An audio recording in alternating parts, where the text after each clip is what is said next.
Hey, welcome to the podcast where we explore the ups and downs of starting a new business in later life. You will find all our contact details and some useful links in the show notes, so please check them out after the episode. Today we are talking about something later life entrepreneurs rarely admit: crisis, trauma and communication. The point where everything breaks and you need to decide who you are going to become next. My guest is Anna Lempriere, a newly ordained minister and a lifelong yogi who understands the messy human side of reinvention. If you are rebuilding yourself, not just your business, then this conversation could probably give you the truth, some clarity, and maybe the permission you didn't even know you needed to be successful in later life. Let's hear it from Anna. You recently became an interfaith minister, and that's being a lifetime of being a yogi, you said. Yeah. What sort of crisis or trauma or what happened in your life that made that change inevitable? I have always been on the spiritual path, and you find that people find the path, whether it doesn't necessarily have to be spiritual, it can be a psychological journey where they might find a counsellor or a coach. And for me, in my 20s, I found a book called You Can Heal Your Life. Okay. And that really sort of got me on a journey of self-discovery and recognising that the power for life, for the life that I wanted to lead, was in my hands. That sort of spiritual journey, if you like, and I can go into a bit more detail on why I wanted that spiritual journey. See how we go. Yeah, that's unfolded, really, like that 24, that's 30 years worth of self-inquiry. And so it really felt in the last couple of years, I've been asked in the past by friends to marry them. Okay. Found myself... So you clearly express that really strong spirituality. Yeah. Because, like being an interfaith minister means that you're not tied to a particular religion or belief. Correct, yeah. So interfaith means that you have your own system of belief. So it might not be a religion, but it could, one spirit. It might be to do with spirit. Interfaith meaning it's honouring that one spirit. So I could work with anybody from any faith. I love that. It's like I had conversations with people who have come on the podcast who then express that they are devoted Christians and their spiritual health sort of management is down to praying. And I love that we can have an open conversation about that, because I'm sort of at the other end. I'm not religious at all, but I meditate and I use guided meditations to better my own spiritual health. Yes. And we should have that sort of platform where we can talk about it openly, because to me, that's exactly the same thing. Just like manifestation, isn't it? I totally agree. I think we're all walking... What is it that Ramdas says? We're all on our way home. We're all walking ourselves home. And what we're actually exploring is our own path. And a lot of the time, if you're from a particular religion, then you've got these great prophets, gurus, teachers that are saying, well, this is the path. And then how often people come to the later stage of their life and realize that they don't actually align with their religion and they align with something else. And then they have to go through this incredible, I suppose that in itself is trauma, isn't it? To realize that all my life I've believed something and now I believe something else. How do I deal with that? How do I deal with that sort of pivot? But in your experience, do you think that people kind of reinvent themselves after such crisis or trauma or major change in their life? Or do you think they just become who they were always meant to be? From my own experience, I would say that we go through cycles. Okay. So I think there's an essence of self that stays the same. You could say that's the self. You could say that's the soul. But do you think that people who very strongly believed in a particular religion, they kind of realise that it's themselves rather than the other being? Well, what I was going to say is I think, we have different needs at different times in our lives. That's true, yeah. And you might be brought up in a particular faith path, and then find later on down the line, it could be something to do with the community wasn't right. It could be that actually the human beings that were operating in that space weren't resonating with you. Or sometimes it can just be a loss in your life, like you were talking about, a crisis or something where everything falls apart and all of a sudden you find yourself in a community or a path that you never expected to be in, but that it's serving that part of you that needs love. You know, that's ultimately what it is, isn't it? It's finding a way, you know, maybe you're grieving, maybe you've lost a beloved and you're looking for that wholeness or some kind of balance, maybe. The most bizarre word is coming to mind. Like, could it be some level of naivety in people to start again, to realize that they need to close that chapter in their life and start again? Yeah. I mean, I think that's what I was talking about when I was going around the 7 ages of man. They talk about, I think it's in the Buddhist tradition, where at 7, 14, 21, 28, we have these cycles of consciousness. So who we are at 7 years old is totally different to who we are at 14. Oh my goodness, probably that is one of the biggest differences, shifts, isn't it? Yeah, so what we believe or what we need through these different times in our lives changes. I mean, the big one is menopause, isn't it? Oh my goodness. You know, and I work a lot with women that are either in perimenopause or menopausal, and how this is a radically powerful shift that can feel utterly devastating. But it can be so incredibly empowering as well. Yeah, totally. And it kind of radicalizes a woman to really dismantling what she believes and what she's been doing in her life. And then, okay. So you could see that in a faith path, or you could just see that in how you show up in life. Is how I showed up in life in my 30s is very different to how I show up in life in my 50s. Yes. And what inspires me or what I need, what I know about myself. It's a spiral. It's this spiral that sometimes will go down, and you kind of go down into the question, who am I? And then you're coming back up into I am this. And then that gets worn out after a while. And it's like, well, I have been that person, but that person isn't serving me anymore. So maybe I go down again and find other aspects or gold to bring up and to experiment with, like a play. I love that metaphor, and that resonates with me so much, because that's how I see my business journey, for example, or any journey really. But I see it as a sort of circular ramp that you start off on a path and you go up, and maybe it's kind of drawing a parallel between, you know, you're climbing a ladder. Yeah. And you should always just look at which rung on the ladder you are on, rather than other people's, because you don't know how tall theirs is and so on. Yeah. But I see my path as I've started on this ramp and I'm going up, sometimes a bit slower, sometimes a bit faster. Sometimes there is a window and I can look out and see that the view is really quite nice, and then I carry on and carry on. But because I'm pushing forward through thick and thin, and whatever hard it is to start a business, to build a business and run a business, I push on. So I always see it as going up. And of course, sometimes you need to sit down and take a little rest, but I don't really see it as going back necessarily. But interesting, that parallel. Yeah, I can see the people that I work with, the women that I work with, and through my own experience, that there is a descent. How does that manifest itself, the descent? So it can feel like there's lots of things. Everything on the outside in the 3D world in our work can fall apart, or it can feel like it's worn out, it's not serving, it's not working anymore. It can feel like, you know, you're banging your head against a brick wall. So it can feel like that. Or it can be an internal experience where, you know, there's loss. So it could be grief, it could be, breakdown of some sort, something like, end of relationship, end of an identity that you've held for a long time, and then it's just that I'm not that person anymore. Well, interesting, this sort of feeling can become a kind of trauma in itself. But then do you find that the people you work with, do they experience this as a catalyst to get out and do something new in their life, or do they find themselves in a trap? Well, I think it's a process, isn't it? Because it's like there's an attempt to ignore it. You could say that burnout is a bit like that, isn't it? Is that burnout the attempt to ignore? Yeah, I think you keep going, you keep going, you keep going, and sort of attempting different ways.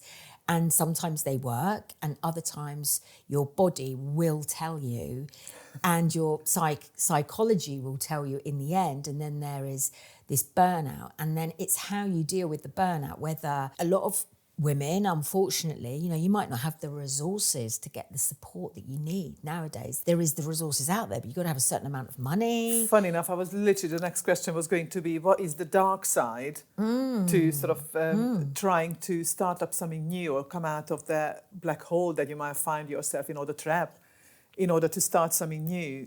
And this is, I suppose, one of the dark sides, like, is the support there? Exactly. It's like you've got to be really resourceful. And you find, women are really resourceful. And what I love about women and why I work with women is that, on the really good side, the non-competitive and all of that kind of thing, you find that women will help each other. Do you want results quicker and prefer a private deep dive? Alongside my group programs, I offer one-to-one mentoring. To find out how to work with me personally, please use the link in the show notes. What sort of stories have you experienced with women? Obviously, you don't need to name them to protect them. But so many women have championed me. Many women will get me work, will refer me, or I literally had one the other day from a woman that I worked with maybe 10 years ago, and she's worked her way up through, she's a director now, and one of her team, who's a female leader within the NHS, just reached out to me and said, I want to do your programme, and I don't know whether my line manager will pay for it or not, but I really want to do it. And she did it 10 years ago, and everyone admires her and thinks she's an amazing communicator. And that was 10 years her line manager had referred me. So that's what I sort of love about women, and that sisterly kindness is the recognition that, there's enough for everyone. And if you do good work and you really help someone, it does come back to you at some point. Do you think so? Oh, absolutely. I do genuinely believe that this sort of what you put out there comes back. What you think about is what you attract back. Funny enough, I keep teaching my dad that sort of philosophy, although now that he's sort of pushing 80, it's very hard to get him to see because he's very stuck in his old ways, which again is sort of quite interesting to come to terms with for us, his children. But yeah, I sort of preach to him in a way that what you give is exactly what you get back, and give. I love that. Yeah. Give what you want to receive, and you don't know how it's going to come back to you. And I think that's what's really exciting is for business women, for founders, for creatives. What I've really started to learn is we're going in a direction, and we think that's our direction, but that spiral comes in, and I don't know where my prosperity is always going to come from, or where. And then it comes, a lot of the time, it might, like that lady, it's come completely unexpectedly from a source that I could not have preempted. Yeah, that's kind of quite interesting to compare the two, because we also obviously use the GPS kind of analysis to our lives as well, that as long as we've got the destination programmed in, there might be road closures or diversions, but the general direction is that way. Yet I'm sort of seeing my business journey as a ramp going up a spiral. Yeah. So then how do I bring the two together? Or do I have to bring the two together? Well, I liked what you were saying about, I suppose if you're looking at what the destination is, I would say for me, the destination is my drive is a natural drive and passion to express what I'm good at and contribute to society and make a difference in the work that I do. So that's my drive, and it's using my gifts. So I want to be able to express what I'm good at and create something amazing. Have you always had that kind of drive, or has it come with maturity? I think I've always been ambitious, and then I had my daughter at the age of 31, and I became a single parent pretty quickly. So when she was 5 months old, I became a lone parent, and it was literally like the universe got a big mallet, a metal one, and kind of hit me over the head. And it was like, wow, you've got to grow up. You've been quite naive, and it's time to wake up because you've got somebody now to take care of. And that really was a high motivator. And that's where my career changed. Because up until that point, I was an actress. And I, before you have a baby, I could kind of do stuff for free, or, go to wherever, a theatre show where you didn't necessarily earn much money. Didn't but also really matter. there's a flexibility of where. So much flexibility. And then now you've got a child, so you need to get a proper job. Yeah. What was the proper job, or what did it motivate you to do? So I got some work. I was very blessed, actually, because when you're an actor, you tend to find work that has some kind of similarity of acting in it.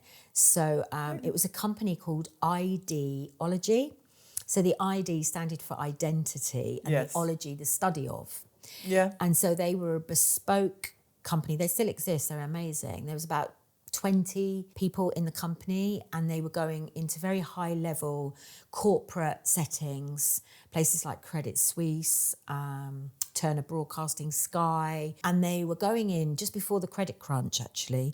It was kind of like the tailback of the 80s, where executives were suited and booted, still are some of them, aren't they? Yes, they are. But they were very much suited and booted and carbon copies of them, you know. And then so this you've got the company nails, you've got the heels, you've got, you know, and I was going into organisations like that as an actor and working with this company and saying, what if you could be yourself? Now, this was way before Brené Brown was talking about authenticity. We were doing this way before her. We were going in and saying, you can be really good at your job, you can be expert at your job, and you can be an individual.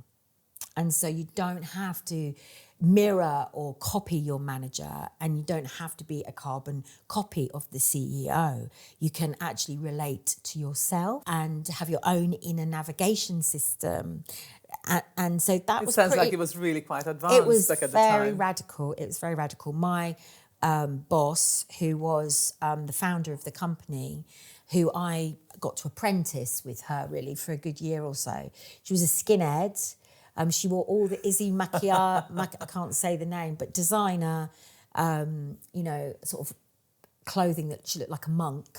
Okay. And then she was working with CEOs and talking to them about... But it must have been really quite difficult for her at the time, because she just so didn't fit in with Well, the looks. I think that's the thing, isn't it? It's like, what do they say in marketing? You can't do it for everybody. That's but true as for well, the yeah. ones that are resonating, and sometimes it's that time in that life, whether it's the time in the life for the organisation and they're looking make for that change, something's got to change, or whether it's an individual where you're just saying, okay, I'm in this descent or I'm in this downward spiral, things are not working, and what can I refer to?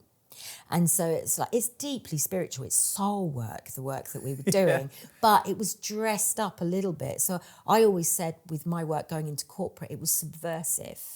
Okay.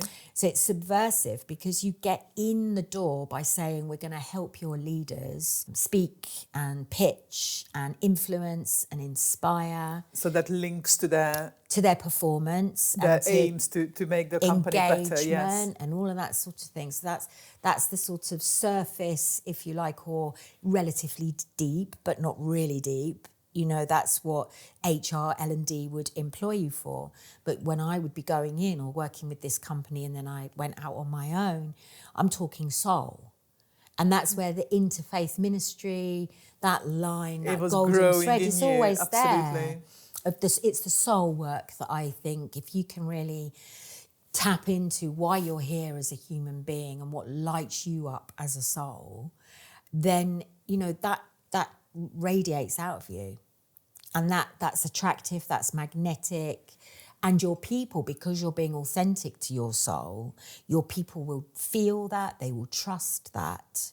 And they will, you know, the right people, not every people, but your people will be attracted. I'm so pleased that you're talking about that, this sort of finding your soul purpose, because with my temple method, I teach people and show them why it's important to look after every area of their health. And that includes the spiritual health. And sometimes people just automatically assume that it's all about chanting or mantras and this and the other. But it's so much more, because it's about finding your purpose and aligning with your values.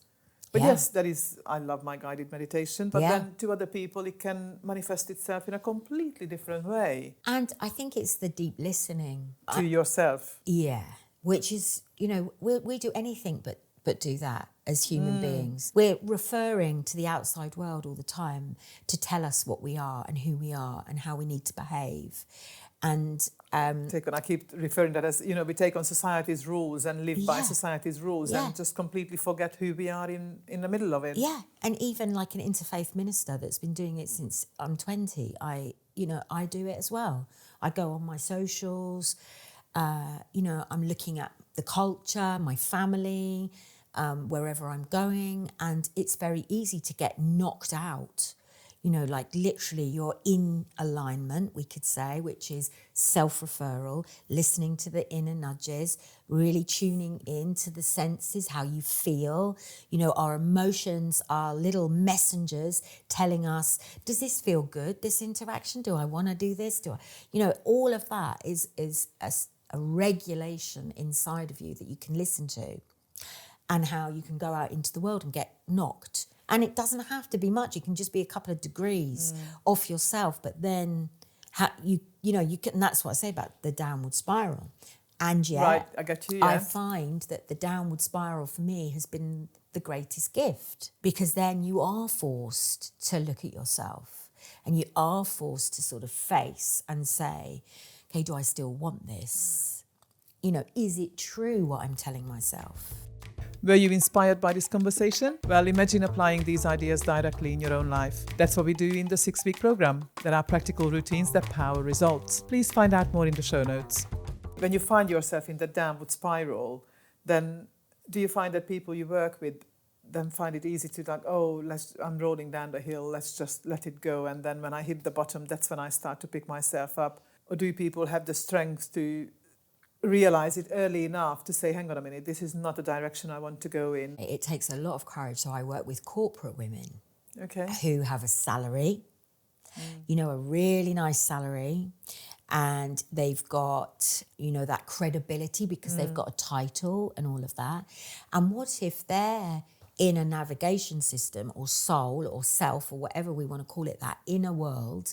What if what I find when I'm working with them is that inner world is saying, don't want to do this anymore. You've become someone, you've got an identity. How do you then change that identity? Well, and how do you trust that your inner voice is life is going to support you if you go, okay, I'm going to change my identity. I've worked in L&D all my life, and now I've decided I want to be a consultant, and I want to go out on my own, and I want to start coaching people and all of that. And it seems like it's a great idea, but the reality is quite intense. It is. It takes a huge amount of courage to really follow those inner nudges or those inner callings and say, I trust that I'm enough, I'll figure it out, and that life will support me. But these massive changes are equally traumas, aren't they? And how does this trauma show up in the way these women you refer to speak? There's a few things. First of all, I want to say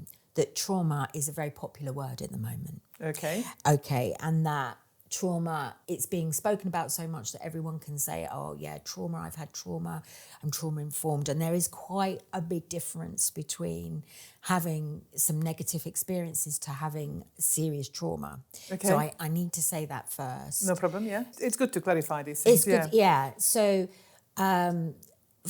if I go back to my own experience of childhood, right, without going into loads of detail, but I can say that as a child, I carried wounding that was in my tissue, that was somatic. It was, it wasn't cognitive. It was something that I'd kind of brought through as a baby, if you like. That is something that I live with.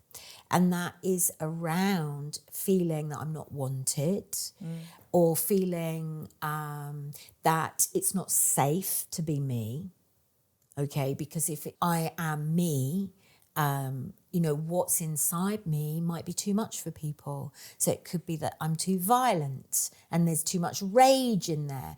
Or it could be that I'm too needy.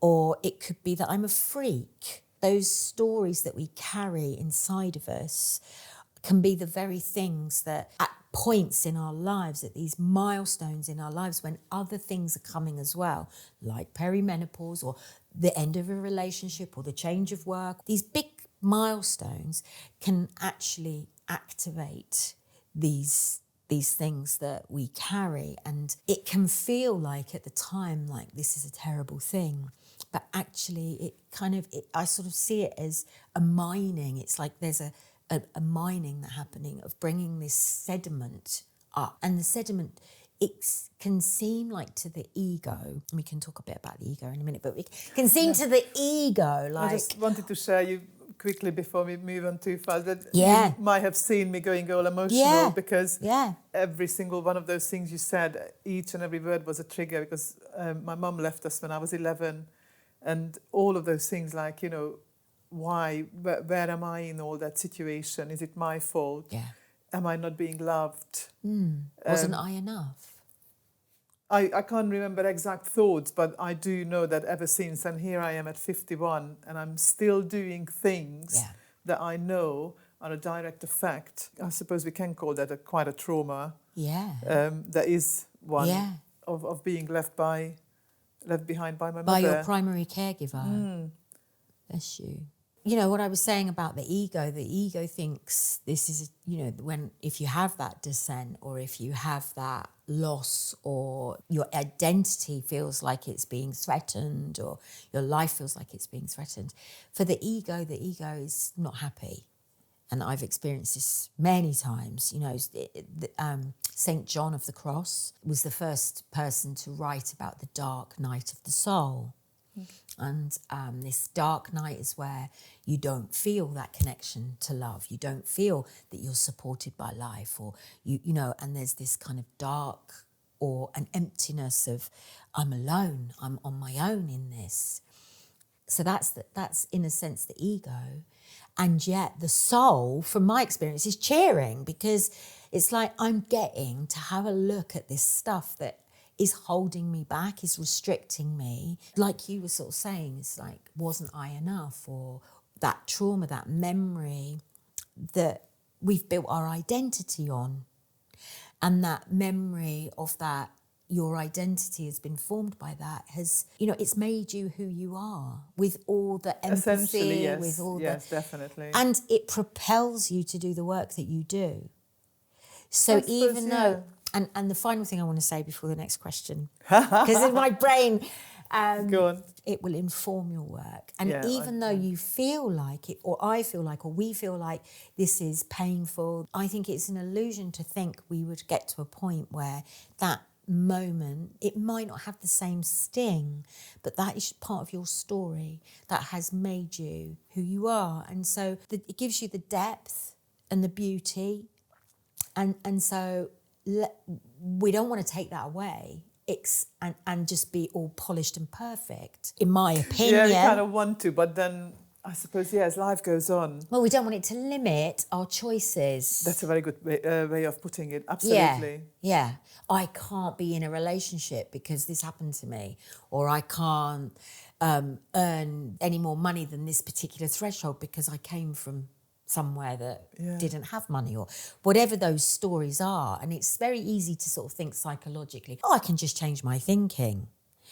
But it's really hard. It really is very hard. It takes a devotion, doesn't it? It takes a serious, and that's what I was getting to, is it takes sometimes these moments of a dark night of the soul. And a lot of spiritual teachers talk about this, and sages, and say, you know, most of the time human beings change when they have no choice. Yeah. They're face down in the mud, and they're like, right, I can't be like this anymore. I can't live like this anymore. Yeah, this is what kind of my question was about, wasn't it? That do we recognize that we are going down that slippery slope, or do we kind of just think that we are doing okay, and we only realize that we've been going down that slope until we indeed find ourselves facing the mud? Yeah, I mean, you can just get fed up with it and bored with yourself. I'm bored with this self, and I'm gonna... But is it like a fake fear? Or is it actual real fear of the unknown? No, I think it's a real fear. So if I was to say about my work now, so going from working with this particular company, I started to go out alone, and I created a program called SpeakYOU.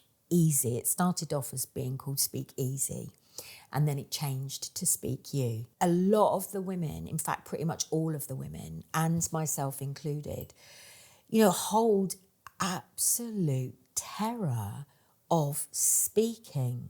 And there's two things that they're scared of.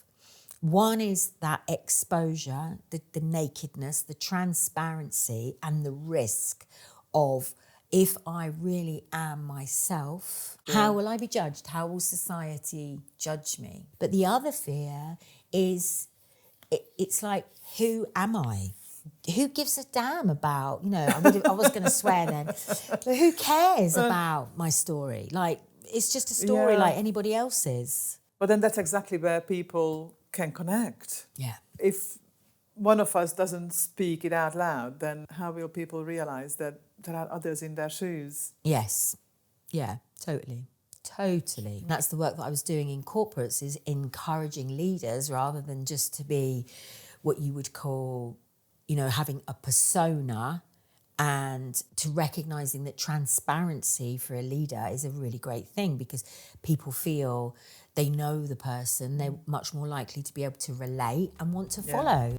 When I started over at 50, I learned the hard way. Now I know that health routines are the backbone of business success. So now I help other entrepreneurs do the same. Explore the Routine Club via the link in the show notes, because a healthier you makes a wealthier you. So how do you push people into that sort of growth and push them through that sort of danger zone where they feel the fear? How do you do that? So I wouldn't push them. Although I am a bit... How do you stretch someone? How do you encourage them? I would say to them, isn't it exhausting being perfect? Or isn't it... I thought you were going to say the opposite, like isn't it exhausting being in fear all the time? A lot of the time, I think what's exhausting for people is needing to be perfect. So that the persona, what a leader thinks or what anyone thinks is, I have to have a veneer that I've got it all together, that I know everything, that if I'm going through my own challenges, then who am I to be talking to anybody?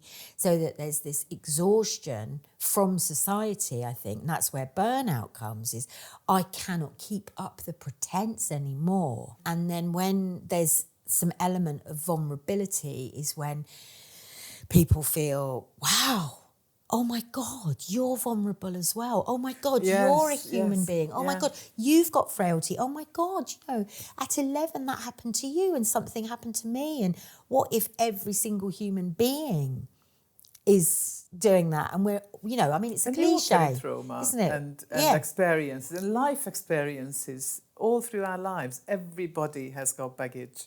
Yeah, absolutely. And it's really silly to, and I don't mean it in a derogatory way, but it's kind of silly to think that other people don't have baggage. Yeah. Everybody has. Yeah, and some like to work on it and some not so much. Yeah, that's true. That's how I see it. I would like to finish on a quite big, heavy question here. So I will more or less quote Glennon Doyle. Oh, I like Glennon Doyle, Doing hard things. In your experience, what's the difference between the women that you work with sharing their story? Or do people recognize this, sharing the story from the scar or sharing the story from the wound? Now, obviously, her advice is share the story from the scar when you healed rather than the wound when you are still bleeding. In your work with women, teaching them to speak, how do you find they deal with that? Well, in the journey that I take them on, it's like you're going through the eye of a needle. I sort of see it as almost helping these women to birth their story. Right. So there is going to be some bleeding, some shadow. Some wounds open, torn open. Yeah, but we're in a container, we're with other women, we set these values and we hold that space for that. But then to go public with that, and so they work towards the end where they give their talk to an invited audience, a bit like a TED Talk, but it's a smaller version. And there, no, you wouldn't be... it can touch on it. It can be a sharp thing sometimes. And you can quake because you are still saying, come into my world.